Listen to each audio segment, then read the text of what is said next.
Hello friends, welcome back Spain news channel நண்பர்களே. இப்போ பார்த்தீங்கன்னு வச்சுக்கோங்களேன், தமிழக அரசு ஒரு முக்கிய அறிவிப்பு ஒன்று வெளியிட்டிருக்கு. இந்த அறிவிப்பு தான் இப்போ சமூக வலைத்தளங்களில் ஏழை எளிய மக்களுக்கு மகிழ்ச்சியை ஏற்படுத்தியிருக்கு. அப்படி என்ன ஒரு அறிவிப்பு அப்படிங்கிறத தெரியாதவங்களுக்கு இந்த வீடியோவில் சொல்கிறேன், வாங்க பார்க்கலாம். ஸோ தமிழகத்தில் பார்த்தீங்கன்னு வச்சுக்கோங்களேன், இப்போ பார்த்தீங்கன்னு வச்சுக்கோங்களேன், போக்குவரத்துன்னு எடுத்துக்கும் போது நிறைய பார்த்தீங்கன்னு வச்சுக்கோங்களேன், கார்ஸ், பைக்ஸு இந்த மாதிரிலாம் வந்துருச்சு. ஸோ இப்போலாம் பைக் இல்லாதவங்க யாருமே இருக்க முடியாது. பைக்கே இல்லாமல் சில ஏழை எளியவர்கள்லாம் நம்மளால் பைக் வாங்க முடிஞ்சால் எவ்வளோ நல்லாயிருக்கும் அப்படிங்கிற ஏக்கம் கண்டிப்பாக இருக்கும். அப்படி இருக்கிறவங்களும் பைக் வாங்கி இனி பைக் தேவையை பூர்த்தி செய்வதற்கு தமிழக அரசு ஒரு பெரிய மெகா ஒரு இதை கொடுத்துருக்கு. அதாவது மெகா ஆஃபரை கொடுத்துருக்கு. ஸோ பைக் வாங்கிறதுக்கு இனி பார்த்தீங்கன்னு வச்சுக்கோங்களேன், பணம் தேவையில்லை. குறிப்பிட்ட அமௌண்ட் இருந்தால் பைக் ஈஸியாக நம்ம கைக்கு வந்துடும், நமக்கு சொந்தமாகும். ஸோ அந்த மாதிரி பைக்குக்கு என்ன ஒரு ஆஃபர் விட்டுருக்கு அப்படிங்கிற அந்த ஒரு விஷயத்தை தான் இந்த வீடியோவில் ஷேர் பண்ண போகிறேன்.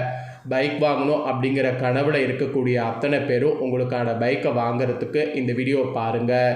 கண்டிப்பாக இந்த வீடியோவில் குறிப்பிடக்கூடிய இந்த விஷயம் உங்களுக்கு ரொம்ப யூஸ்ஃபுல்லாக இருக்கும். அதை விட பைக் வாங்கிறதுக்கு ரொம்பவே பார்த்தீங்கன்னு வச்சுக்கோங்களேன், உங்களுக்கு இதாக இருக்கும். சரி வாங்க, பைக் வாங்கிறதுக்கு என்ன மானியங்கிறது இப்போ இந்த வீடியோவில் பார்க்கலாம். பைக் வாங்க 50,000 அள்ளி கொடுக்குற மாதிரி மானியம் அரசு அறிவித்திருக்கு. விண்ணப்பிக்க அழைப்பு வந்திருக்கு. ஆனால் இது யாருக்கெல்லாம் அப்படிங்கிறது ஒரு கண்டிஷன் இருக்குது. ஸோ யாரெல்லாம் வாங்க முடியும் அப்படிங்கிறத இப்போ நான் உங்களுக்கு சொல்கிறேன். ஸோ பைக் வாங்கணுங்கிற ஆசை இருந்தால் மட்டும் பத்தாது, யாருக்கெல்லாம் இருக்குது அப்படிங்கிறத தெரிஞ்சுக்கிட்டு அப்ளை பண்ணுங்கள்.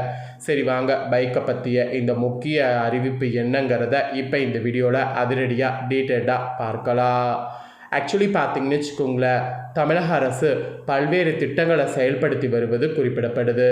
அந்த வகையில் சொந்தமாக தொழில் தொடங்க விரும்புபவர்களுக்கு மானியத்தில் கடன் உதவி திட்டம், கம்மியான வட்டியில் கடன் உதவி என பல திட்டங்கள் நடைமுறையில் இப்போ வரைக்கும் இருக்குது. இதே போல் மகளிர்கள் சுயமாக முன்னேறக்கூடிய வகையில் மகளிர் சுய உதவி குழு மூலமாகவும் பல திட்டங்கள் செயல்படுத்தப்பட்டு வருது.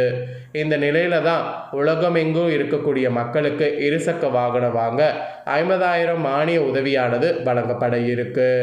இது தொடர்பாக சென்னை மாவட்ட ஆட்சித்தலைவர் எஸ் மாலதி ஹெலன் வெளியிட்டுள்ள அறிவிப்பில் இது வந்திருக்கு.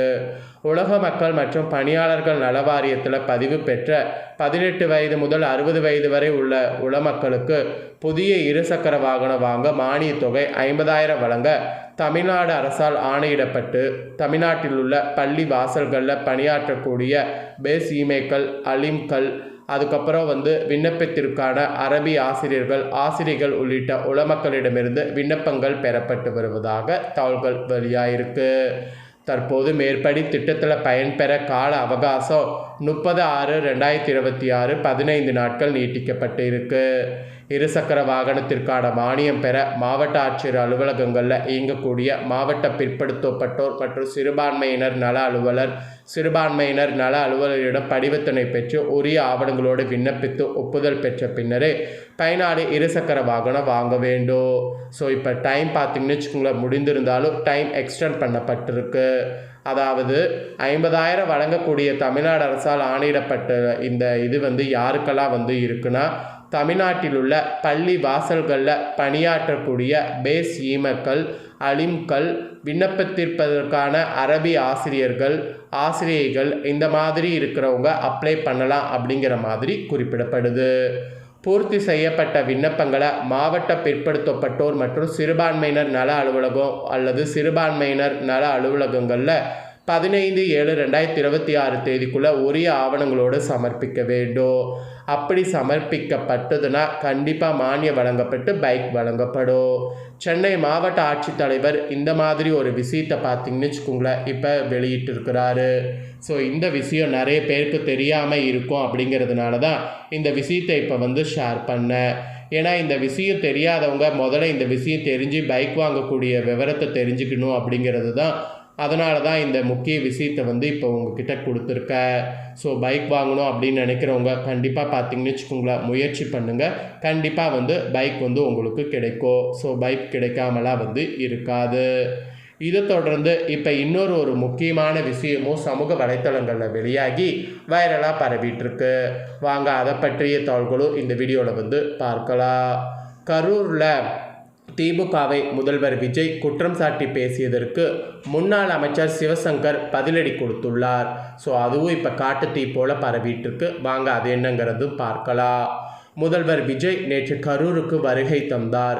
முதல்ல நடைபெற்ற கட்சி நிகழ்ச்சியில் பேசிய அவர் கரூர் பெருந்துயர சம்பவத்தை குறிப்பிட்டு திமுகவை விமர்சித்து பேசியிருந்தார்.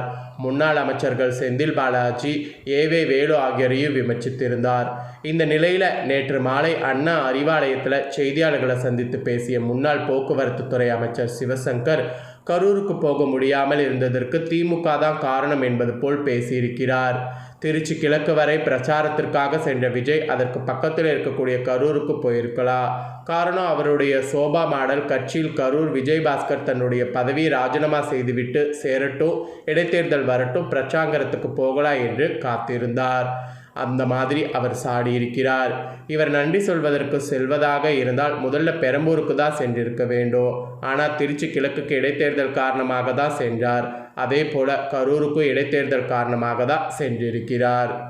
அதோடு அங்கு பல்வேறு விஷயங்களை பற்றி அவர் பேசியிருக்கிறார். கரூர் விஜயபாஸ்கரை மேடையிலே வைத்துக்கொண்டு ஊழல் பற்றி பேசுகிறார். 100 கோடி ரூபாய் மதிப்புள்ள நிலப்பிரச்சனை வழக்கு கரூரில் தலைமறைவாக இருந்து கைது செய்யப்பட்டவர் தான் கரூர் விஜயபாஸ்கர். அவருக்காக விஜயபாஸ்கர் காத்திருக்கிறார். இவர் மீது குட்கா வழக்கில் விசாரணைக்கு வர சொல்லி நீதிமன்றமே கூறியிருக்கு. இவர்களை வைத்துக்கொண்டே ஊழலை ஒழிப்போம் என்று விஜய் பேசுவது தவறு என்பது குட்டி காட்டியிருக்கிறார். எல்லாவற்றுக்கும் திமுக தான் காரணம் என்பது போலவே பேசுகிறார். கரூரில் நடந்த சம்பவத்திற்கும் திமுகவிற்கும் காரணம் என்று சொல்லியிருக்கிறார். முதலமைச்சராக பதவியேற்றிருக்கிறோம் என்பது அவருக்கு இன்னும் நினைவுக்கு வரவில்லை. ஆனால் அவர் எங்கள் தலைவரை பார்த்து நீங்கள் இன்னும் முதலமைச்சரின் எண்ணத்திலேயே இருக்கிறீர்கள் என்று கேட்கிறார். நீங்கள் முதலமைச்சர் ஆகிவிட்டீர்கள் என்பது உங்களுக்கு நினைவு வருகிறதா என்று குற்றம் சாட்டியிருக்கிறார். உங்களுக்கு கீழே இருக்கக்கூடிய காவல்துறையை குற்றம் சாட்டி நீங்களே பேசியிருக்கிறீர்கள். ஒரு அரசியல் கட்சியை குற்றம் சாட்டுவது இன்னொரு அரசியல் கட்சி தலைவருக்கு வழக்கம். ஆனால் காவல்துறை என்பது ஒரு இன்ஸ்டிடியூஷன். அது யார் ஆட்சிக்கு வந்தாலும் இருக்கும். அப்படி இருக்கும்போது முதலமைச்சராக இருந்து கொண்டு நீங்களே குற்றம் சாட்டி பேசியிருக்கிறீர்களே, இது தவறான முன்னுதாரணம். இதற்கான ரியாக்ஷன் அந்த துறையில் எப்படி இருக்கிறது என்பதை போக போக தான் பார்க்க வேண்டும்.